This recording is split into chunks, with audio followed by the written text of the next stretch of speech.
Hello everyone, this is Venus Callida here. I got a giant drink because I am burning through liquids like crazy and yet I am feeling so dehydrated. Is anyone out there like me? I've been talking to people and there's a lot of us that are waking up in the middle of the night feeling like our tongues have dried out so much we can't speak and it's hard to swallow and it's like glue. And I have got like so many beverages. Doing tea. This is a kind of tea that I think I've shared with you before. It's like a red tea. It's not the hibiscus, but something like that. And I did add a little bit of stevia to it, but and I've been like cutting up my strawberries and floating them inside this pink tea, and it's really been good. But I'm still so dry, it's crazy. And I've got my water, so I'm gonna drink to your health and mine. Yeah, I actually went for a walk today, and I haven't been eating as much as I've been drinking this year, but yeah. Anyways, I've been researching things. Like I've been picking out some public domain stories. I think I should get back to that for the Tucking and Chill times because I used to do that religiously for the first year and a bit, and I think I should get back to that. I found a really neat source with some really impactful stories. They're a little bigger than I used to do. I know they're getting too big. I just wanted to wear my favorite apron because it's kind of like a dress, a little bit. And I'll show you. Where are my legs? Where are my legs? But anyways, I want to do that. I guess there's a really big can today. I've been drinking from like juice jugs. I've been refilling them with water, and some of them I've been leaving as just water. So I've been putting mint leaves in it because I do feel better from that. And what else? So I want to tell you about some really, I guess, weird or unique drinks around the world that you could try if you are brave enough. I don't know if you'll feel thirsty or if you feel like weirded out by some of this, but I have to tell you. So I found this thing on CNN Travel, which is 8 of the world's most unusual drinks. And I have to admit, as you guys know, I've lived in the North Pole where people use their thumbs to pull out like the eyeballs of the caribou they hunt, and then they eat them like a grape. But they're cold, like they keep it on ice, they keep it on snow. And that's like a dessert for children. And I mean, when you pop it, it's just like a grape and all the water comes out. And I've eaten sturgeon spine from like Northern Ontario places when their fish are cooked, and the spine, it just looks like a see-through like a jelly bean, but it's not. When you bite into it, it's just like having boiled water for tea without the tea bag. But it's spinal fluid, and those are ways to get nutrition. When I mean, you can't even grow grass in these places. They don't have trees. It's so cold out there, and there's no ground here on tundra. So, and frozen lakes and stuff like that. And you hope there's some coral under there at least, for the footing. But and it's a source of liquid nutrition. But here I found things from other parts of the world. I grew up. One of my best friends was from South Korea, and here's one from South Korea. It's called tuna tears soju, and it's the fluid from the eye of a tuna fish. I mean, I eat tuna fish sandwiches all the time. The eye of the tuna fish, smized with soju and to make the tuna tears. That sounds different. I would imagine it would be like having the juice from the can of tuna sitting, like, you buy the skipjack and it's canned in water, and I'm assuming it's something like that. I don't know. So if you ever go to South Korea, then you probably, you go for Korean barbecue, kimchi, then you hit the soju, and you can find this. So soju itself is a distilled rice wine. It's got a lot of high alcohol content, and it's everywhere. It's everywhere at the bars, the convenience stores, the restaurants, so easy to get. There's different flavors, peach, blueberry, and other flavors. And often it's mixed with beer to make something, I think if I'm saying it right, mekju. And if I'm not saying it right, I am so sorry, but I wanted to share this one. Like Jaeger Bomb. So it's like a shot of Jägermeister dropped into an energy drink. Like Red Bull. I've seen lots of people do this. Here's my creator FM. But then the tuna tear shot, or I think it's like, is it chamchi muju? Please correct me if you're Korean or you know how to speak in Korean and you know what this is. I'm just guessing here. And you can find them even in Japanese style restaurants or seafood spots known as tuna houses. And this drink uses, again, the fluid from the eye of a tuna fish with the soju. And the combination is kind of jelly like in consistency. It's kind of like the smoky white look to it, the clear. And it's considered an exciting experience. It's definitely one I would dare people to try. See which one of us is the bravest. And the server will pour the shot out of a tea kettle, but it's so thick that they have to cut it with scissors. And sometimes they put gold flakes inside of it to make it really fancy. So tuna tears. Definitely a shot. I'm not sure if I do. I would do it if I was the only girl at a table full of guys, because that's the way I conquered the ghost pepper and the scorpion pepper. Otherwise, I wouldn't do it. I wouldn't do it.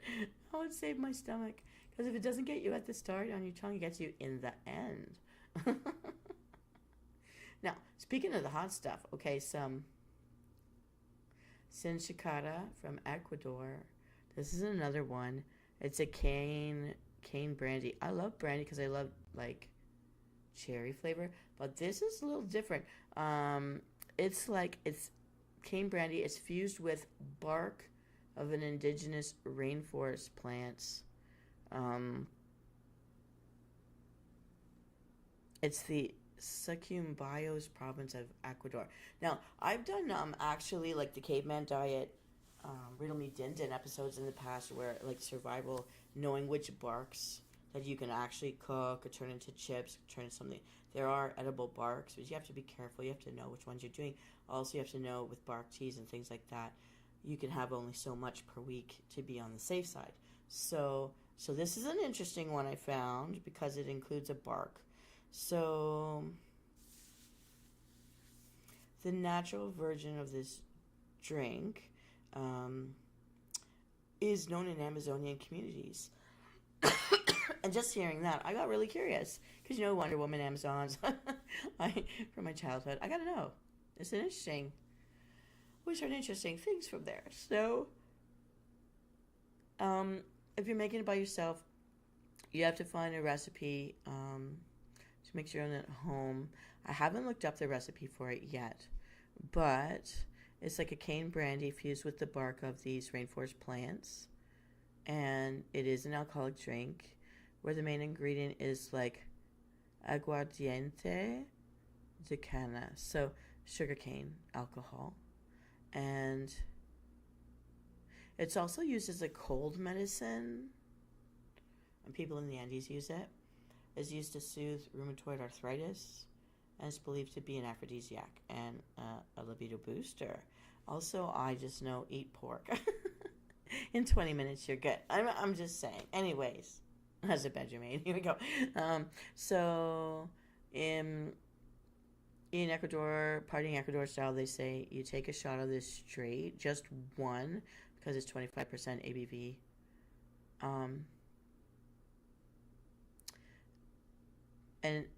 And in local communities, it may be brewed with a hallucinogenic property. So, make sure you're somewhere safe.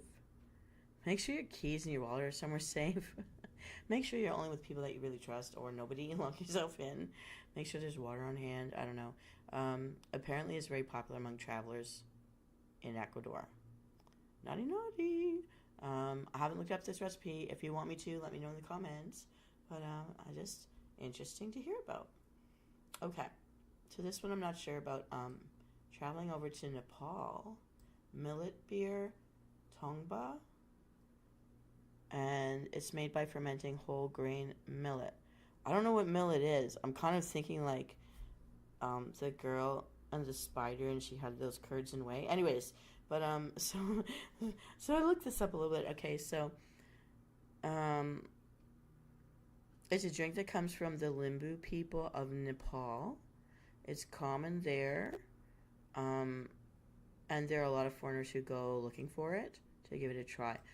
Tongba, if I'm saying it right, is made by a process of fermenting whole grain millet, which can take a few weeks to do.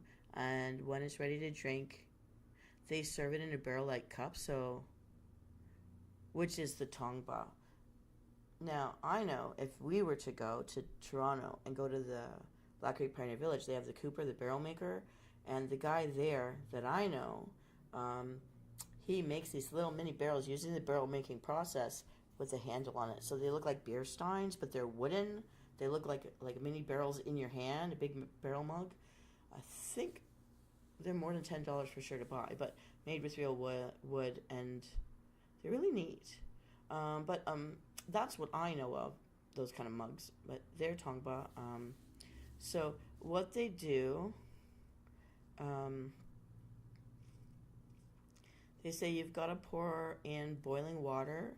The appropriate amount of millet will already be in this mug vessel, and then they let it sit. They let it settle, and then you take a bamboo straw, which is they use it like a filter, a straw as a filter, so that you can drink up the alcohol or the beer while leaving the millet and not so delicious sediment inside the mug. So that's kind of neat. And they consider it like the everlasting gobstopper of beer. They just keep adding more boiling water and more boiling water as you sip back. They put more in. It's kind of like how I use my tea bags because I'm cheap. I'll use the same tea bag for 2 or 3 rounds of tea before I let the tea bag dry up, and then I actually open it up, put it on my plants to add to the soil. That's another story. I don't like to waste like real tea leaves. Anyways, back to nature it goes. Yeah. And you can continue drinking it until it doesn't taste like anything anymore. How I use my tea bags, I gotta say. And once it just tastes like lukewarm water, they say then it's done. So it's like the 2-for-1 or happy hour deal when you get a Tongba. Now, if I say this wrong, I do apologize, but I'm going to try to do this right. Taepyeong, Nepal, is the easiest place to find Tongba.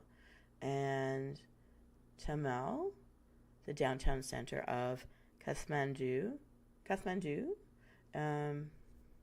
it's basically warm beer on cold Himalayan nights. But like today outside, so today's not bad at all actually, but that was interesting. And so I don't know how many of you out there are world travelers. If you don't get to, you know that I like to say we travel the world through my kitchen on all of our staycations. And so I wanted to share these things with you. I'm not going to read everything that I found, but just to say, I just want to be online, touch base, see if anybody's out there today. Another one that I found interesting, Dominican Republic, Mama Juana? It's Mama, not Mara, it's Mama Juana in the Dominican Republic. And I know a lot of people from around here who can afford to travel go to Dominican Republic at least once in their lives. I haven't, but I know people who have. It's considered an aphrodisiac, and it's also used to treat digestive issues and colds or the flu. Whether it works or not, I don't know. But this is just what I'm hearing. So if you go to the Dominican Republic, look for Mama Juana. It's the national drink. There isn't one single agreed upon recipe, so wherever you go locally, I'd try to find a grandma, I'd try to find mama and ask them, or a grandpa, what do they know? How does their family do it? And see which one you like. But essentially, it's red wine mixed with honey, which is old-fashioned. We call it mead. So, but it's also mixed with rum. I love rum. Rum was one of my 2 go-tos. I'm now graduated just to rum, and I've dropped my other go-to, which used to be tequila. I can't do that one anymore. But rum mixes with so many things. Even in one year, I made a rum cake for my birthday. I used a Jamaican rum cake recipe for Christmas time. A friend of mine from the Caribbean sent me home with that. It was wrapped in tinfoil. They stopped me. They thought it was a bomb in the X-ray machine. Luckily, the dad of my friend's dad was there working in the airport. He was laughing. He said if I gave him half, he'd let me go home with it. And he put me through. And lucky enough, her uncle was the pilot. I love it when you know the right people. I got that thing home and I couldn't eat the whole thing. It was so full of so many different liquors, and I had that for a couple months. They warm keep it for a couple months, and woo, that was great though. I don't remember the recipe. I did make it once for myself the year after, and it was so great. Rum. Anyways, it's that cherry flavor that gets me too. But rum it's my go-to. I think I need uppers, basically. That's my natural upper. Anyways, okay, so I digress. You go to Dominican Republic, look for Mama Juana. It is red wine, honey, and rum. And they pour it over a bark. Again, with the bark. I love knowing about eating from nature because, listen, if we do have some kind of zombie revolution, I want to know which trees are going to feed me. I definitely know about how to use cedar tea. I know how to use maple and birch to get the sap for the syrup, which I wouldn't bother. I can't do the process, but you can just cook it straight and use it as your water source if you need to, sugary water. But be careful because gives you the runs if you do too much. But you can use it for coffee, tea, soup, stew. Awesome. But this is another bark. So I mean, if you go around, look up barks from around. Maybe I should make a cookbook of barks because I mean I am sort of the survivalist mercenary, whatever, in my backstory. So I think I got to look up more bark recipes. Anyways, and then whatever other ingredients the local area would use to make it more fancy. So let me see. And I am told that it has strong cultural roots. It's honored as a cultural tradition. It's part of their culture to have this drink. I'm trying to think what else. Okay. And they also consider it drinking is just to have a good old-fashioned time, is what they're saying. I love that. And a licorice flavor. So to me, that means, or a floral taste. So either, depending on your local region, licorice flavor, that means sambuca flavor. That's grappa, fennel, or the floral taste. I don't know what the flowers would be. I would think in the 1800s, this would be more the palate of the average person in the 1800s, more so than us nowadays. It's way too on the side of the sweet rather than the earthy, depending on where we're from. I mean, I guess the northern western world is what I'm saying, but some of us are exposed to that. So if you're a person that could do Earl Grey tea and lavender flavor in your cupcake, then if you like black licorice, fennel, that kind of thing, grappa, you could do this. If you're an ouzo drinker, you could do this. Okay.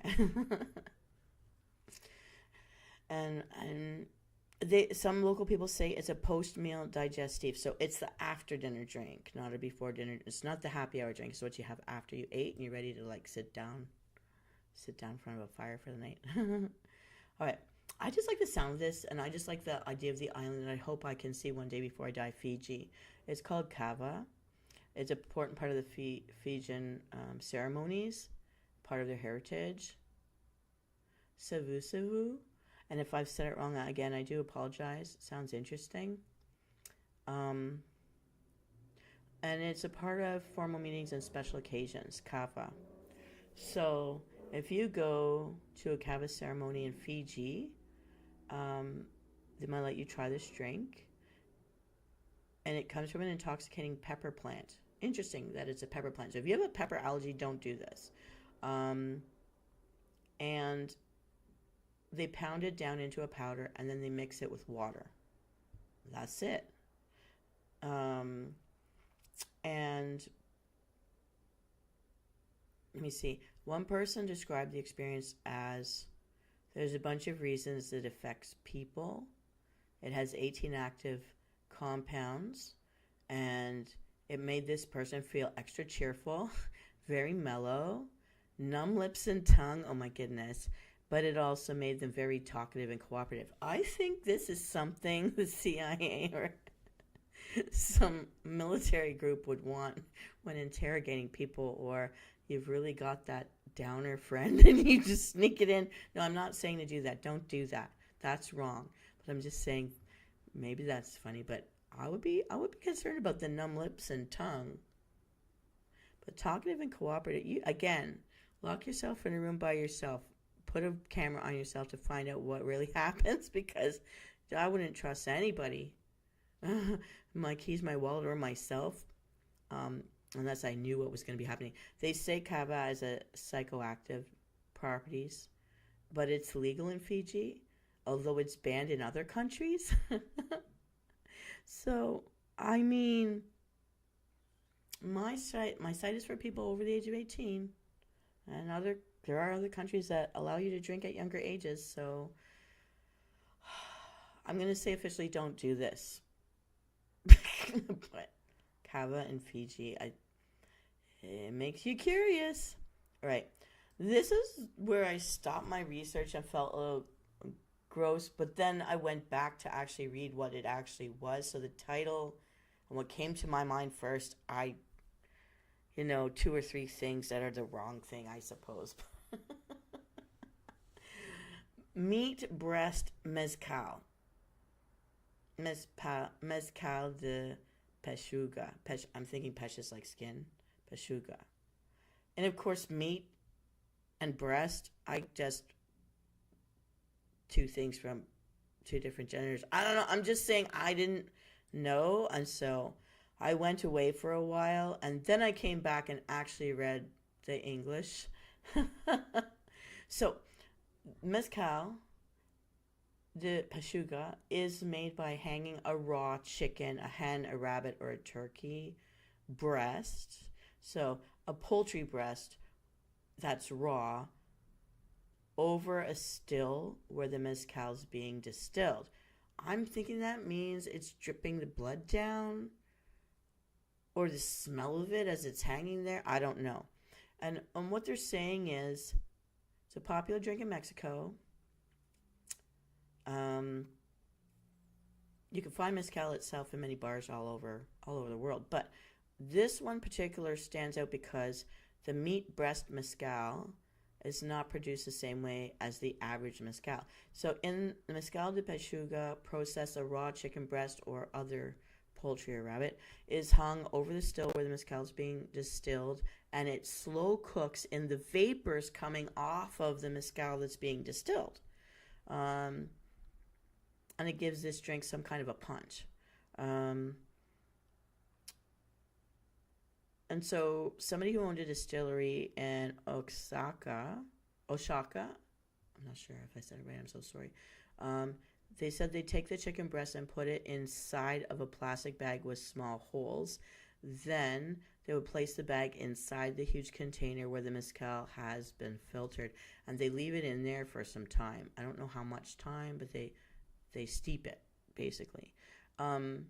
They think that it's good for several health reasons, like digestion, but in general, it's just a celebratory drink.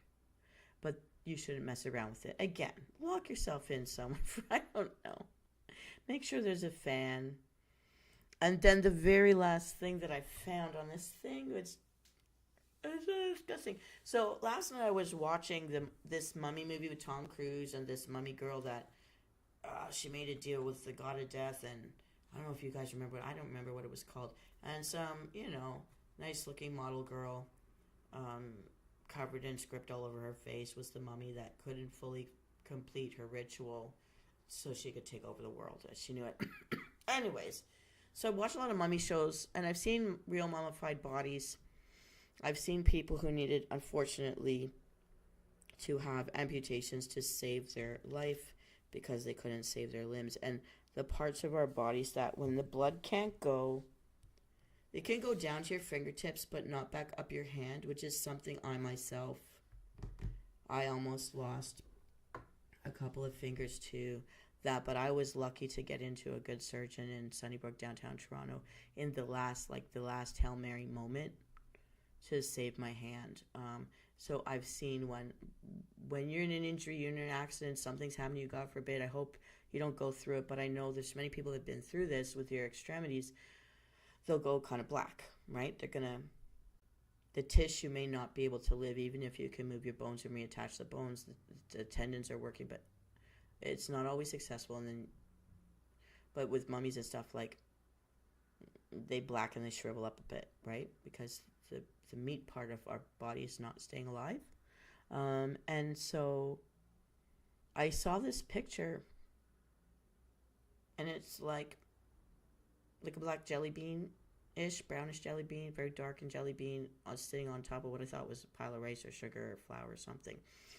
Then I actually read the script underneath the picture, and I was looking at what's called the Sour Toe Cocktail, Dawson City, Canada.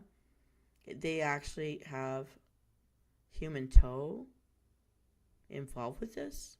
So I want to puke right now, but I have to share it with you because it is the most unusual, to me, the top ranked most unusual drink out there. If you're traveling around, and I dare you to do it, are you thirsty yet?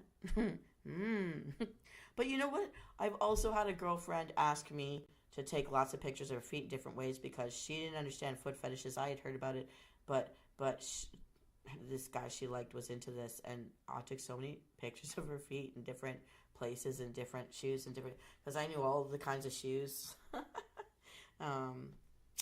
Being an ex-ballerina and all. And yeah, so there are people that suck toes. They like it. They want to. Other people that like it happening to them, but it's a different way to use your toe. Post-mortem. Okay, I'm gonna puke. Anyways, but I have to tell you, sour toe cocktail. Okay, I would dare someone I hate to do this. They serve it in a shot glass with Yukon Jack or tequila. The imbiber must take a swig and let the toe touch their lips. I put it back. This is bigger than the tequila. Where I'm gonna think. I wouldn't want to do this. Oh my god! But there's also necrophiliacs out there. I mean, there are movies about this stuff, so somebody must have sometime, and somebody else found out about it. That means there was more than one. Anyways, I'm just saying. For all those things out there, there's that. So the legend has it, the tradition started when a man named Louis Lycan, he was a rum runner. He lost his toe after it was frostbitten in the snow, Canada. Okay, his brother chopped it off. Then he stored it in a mason jar. Now consider, if you don't take off something that's died, you get, I don't know, gangrene or your blood turns. What's that? I've had it. I've survived this. When you get jaundice, sepsis in the bloodstream. So they had to do it. And you feel bad when you throw apart parts of your body. How do you feel about that? It's weird when they have to take things out. And you've had it since you were born. You're not going to grow a new one because we're not lizards. So, so the brother, put it in a mason jar. Decades later, it was found on a shelf in his cabin and served in drinks to brave bargoers. So this was the ultimate dare. So gross. They have a picture of it. So it's an odd drink. And so there was someone that went to Dawson City, and they said that they just stared at the toe as it lay there on a bed of salt. Oh, so what I was seeing was on a bed of salt. Just sitting there on a bed of salt. It was a hammer toe. It had a distinguishable nail. So it still had its nail on it. And as gross as it looked,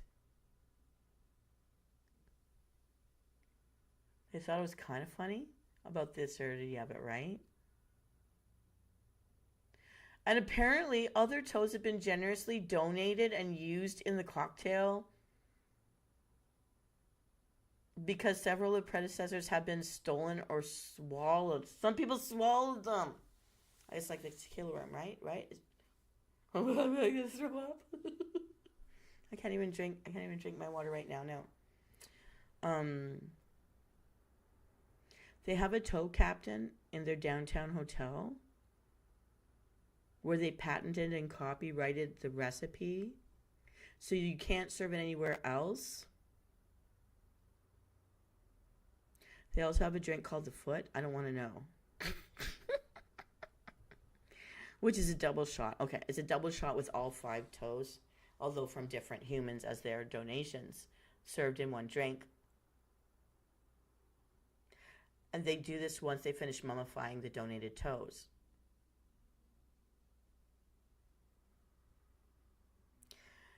And the last note they say about this is, if you're secretly wondering what other mammals taste like a beverage, Once a year in Dawson City, Canada, the Humane Society serves the dog ball highball using dog testicles. The Humane Society does castrate dogs. What is going on over there?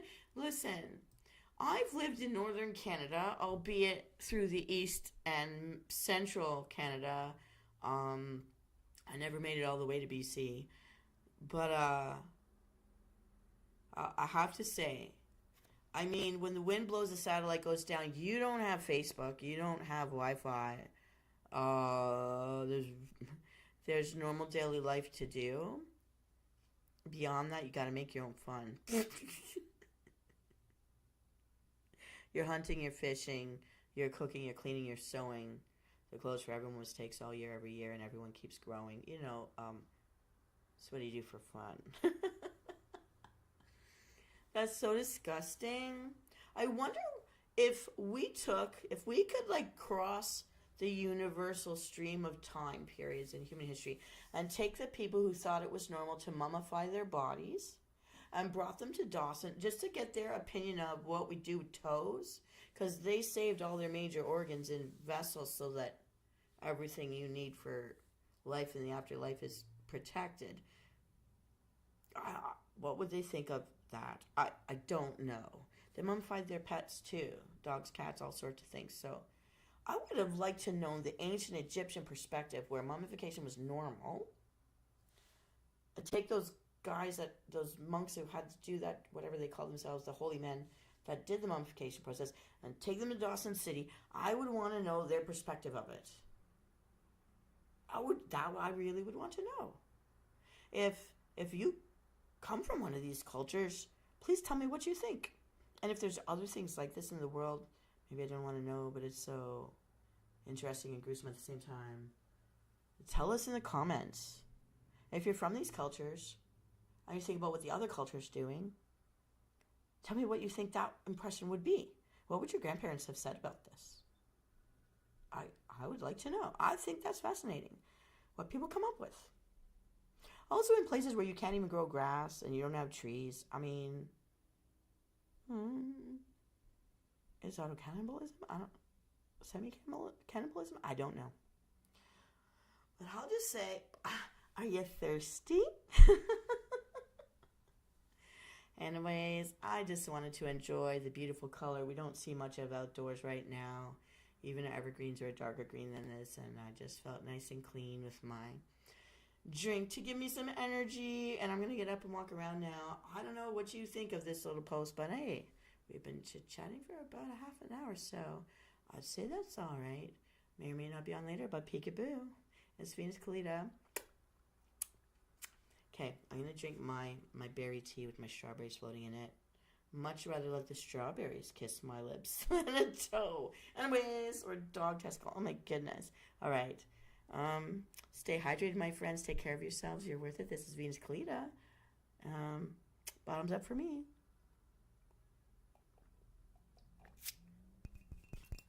Strawberry. So much more likable than toe. Rum runner toe. All right. Take care, and I'll see you next time. If there's something you want me to cover or a type of story you want me to tell, I found some great new public domain stories I'm going to be working on. Unfortunately, that one really big video I was making for so many hours a couple weeks ago for a nice meditation video did not save, so I'm doing other things right now, and I'll get back to it later. If there's a door game you'd like me to try out for you, also let me know that.